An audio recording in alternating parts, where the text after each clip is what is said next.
This is very different from the 1970s, where we said, look, really, we're not interested in export and import, we're not interested in foreign capital. So that is a change.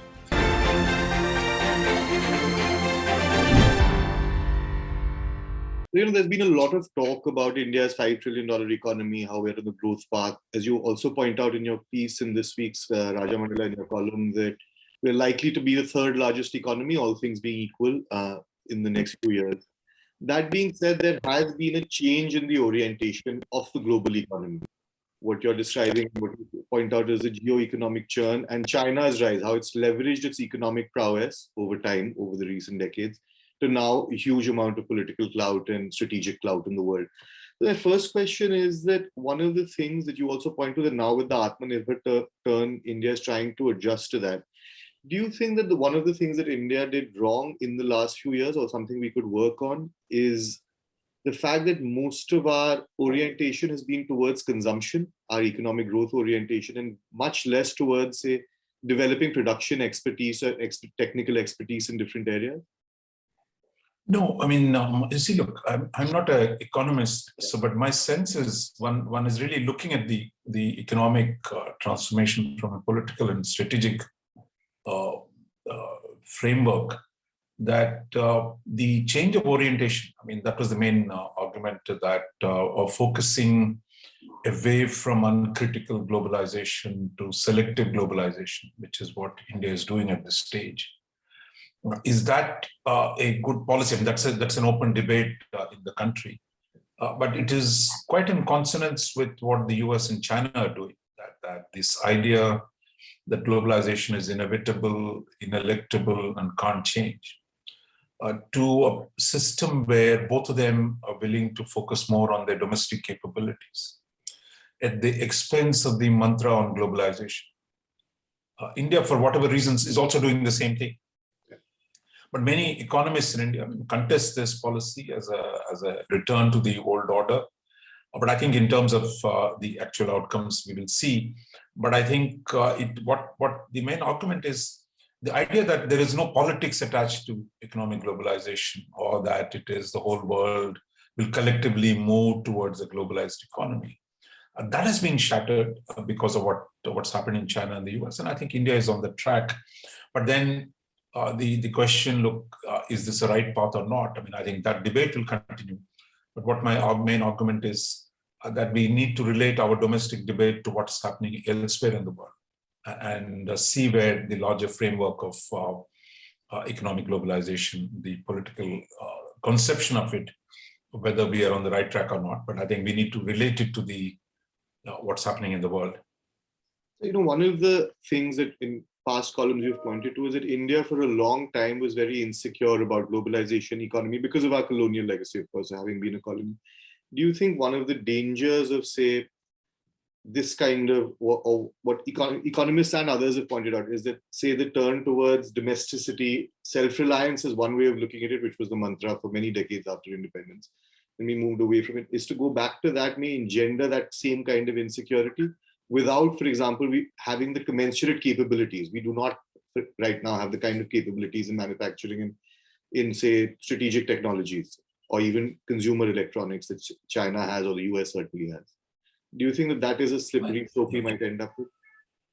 No, I think there is a difference between what happened under Indira Gandhi and Nehru, which was a focus on self-reliance, when it really meant cutting off from the rest of the world. I mean, that you're not interested in trade, you are, focused on internal development of everything, of technology, of various things. And we shut off actively foreign capital. We really refuse to let foreigners come. We nationalize the domestic capital. But today what's happening is the emphasis is on Atmanirbhar or self-reliant, but at the same time, there's more privatization. There is actually saying that, look, we welcome foreign capital. The difference was this time, we want to increase production, but we want to do it at home, whether it is weapons, whether it is telephone sets, whether it is chips eventually. Foreign capital is welcome to come and produce in India, and you can make it for India and for the world.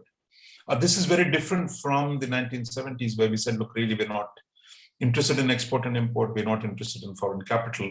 So that is a change.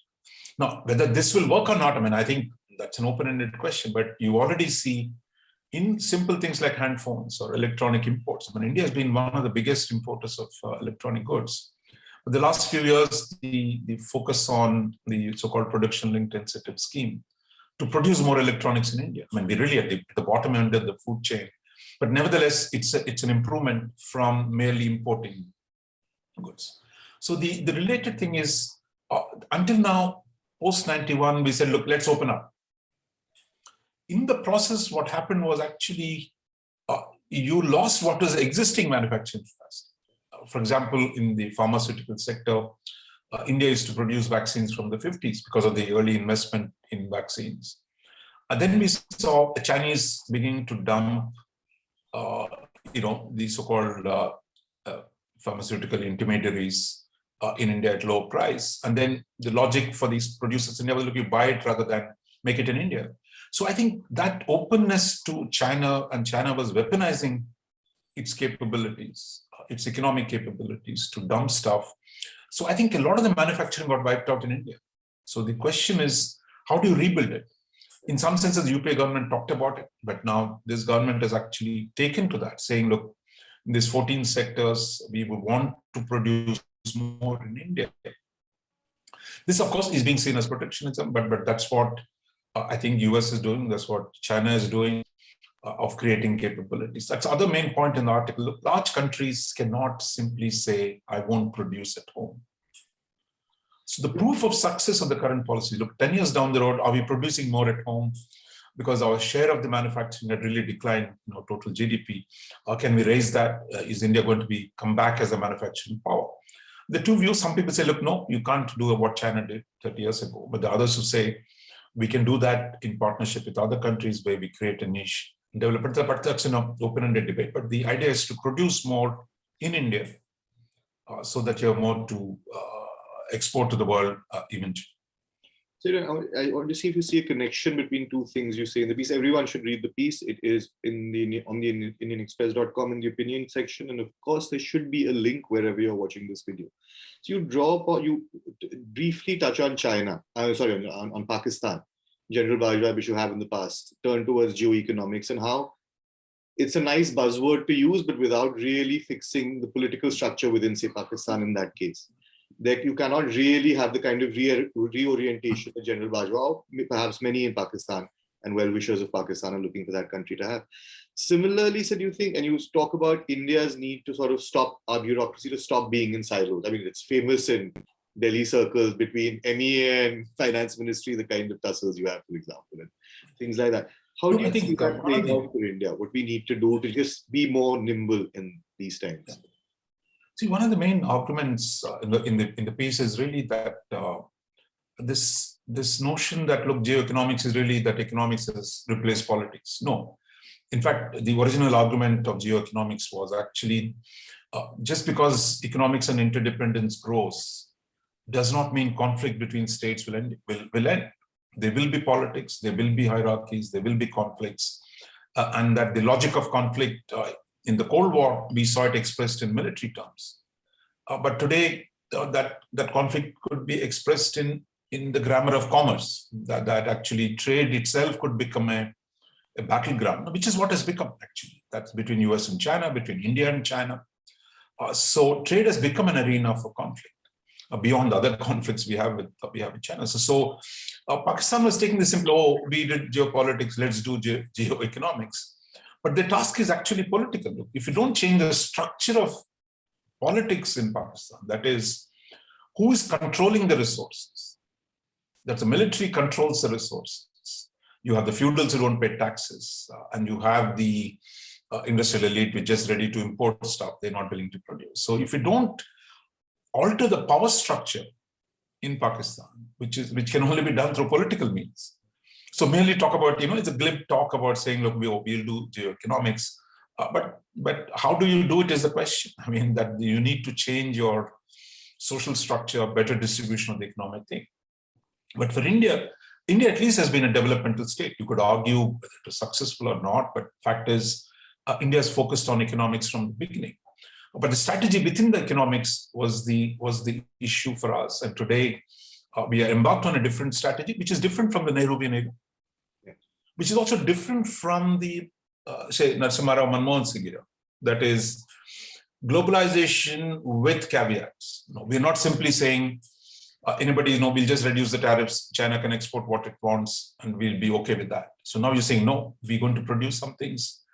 We need to produce something. So I think there is a recalibration in India's strategy today, from away from the Indira Gandhi model or of Manmohan Singh Narasimha Rao model, more selective globalization, trade with friendly countries, rather than trade with just whoever it is as a general abstract principle. So that is the change. This change means we need a better capacity to negotiate with our friends and partners with whom you want to do more trade. Because you're not talking about a universal trade, go to Geneva and negotiate a trade agreement. This is about working with friends and partners, using within them. Of course, it's not easy to negotiate with your friends when it comes to money, exports, imports. So we need to keep doing that in a way that we collectively benefit. You need to create shorter supply chains, say on pharmaceuticals between India and its friends in the West. So I think this requires a far more a statecraft that recognizes the interdependence between the economic, financial, technological, and security domains. This in turn means a policy that must bring together all the elements together. Because until now, you could say, look, foreign policy is what MEA does, commerce does trade, but that is not, that you need to integrate this, that your attitude of negotiation with China will be clearly different from how you negotiate with the Americans, depending on the specifics. So I think it is that a dynamic adaptation to the international situation, which is the case one is making in the piece. So one last question, although you've covered it more or less in this answer, but you see, now given that both the US and China, the two great economic powers in the world, are sort of in a Cold War might be a stretch, but there are tensions in trade and global economics as a part of that. Do you think this is a time, like you mentioned, we didn't go in for RCEP, of course, but for bilateral free trade agreements, even in terms of manufacturing, the Modi government has had some success in terms of its diplomacy with middle powers, economic and strategic, in the Middle East as well as in Southeast Asia. But to say build on that this is one of those opportunities, because the insecurities and issues we have must be replicated across other similar economies of similar size or with similar capacities or complementary capacities. No, I think the challenge now is, look, I mean, we're no longer small in that sense. I mean, we are going to be, as I said, look, we're going to be 6th largest already, we'll be the 3rd largest in 10 years. So this old framework of, weak versus strong, we're a third world versus the North versus South, that framework doesn't apply. I mean, you are one of the big players. Therefore, how you deal with the rest of the world is going to be different. See, until now, our strategy was to prevent others from dictating. But now you show that is not just, question, I'm a resistor, I'm an objector to one who actually works with others to your advantage, because your size gives you the kind of leverage which you did not have before. That is the change. And how we use this leverage, the size of your market, your weight in the international system, can we use that to negotiate confidently with others, with both the friends and the adversaries? Can we use our size of market or economic strength to produce outcomes, not just saying, look, this is my principle, I won't settle for anything other than what I said. So I think it is that flexibility, nimble, you said, that we need to keep negotiating, resolving differences and going forward as a way of one general advancement of Indian economy. And the other aspect, which is often forgotten when they talk about India's rise, is look, India's per capita incomes, we are still a poor country. That is, as an individual level, that the per capita incomes will remain low for a long time. So the ultimate objective is your overall net weight in the international system has grown. Can we leverage that to produce more benefits internally to our own people?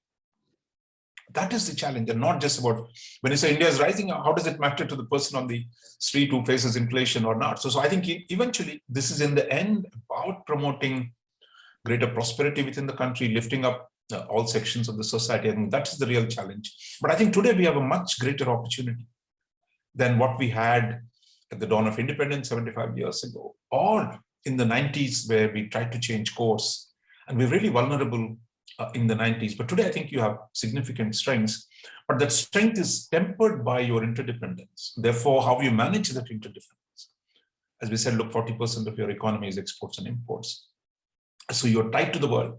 But that world is changing. Therefore, we need to create a policy and diplomacy that's nimble as well as adapts to the change and keep modifying your policies in a way that you can deal with the external world far more effectively. Right, sir. Thanks so much. We will see you next week. Everyone, read the article. It's in the IndianExpress.com in the opinion section. Thank you so much.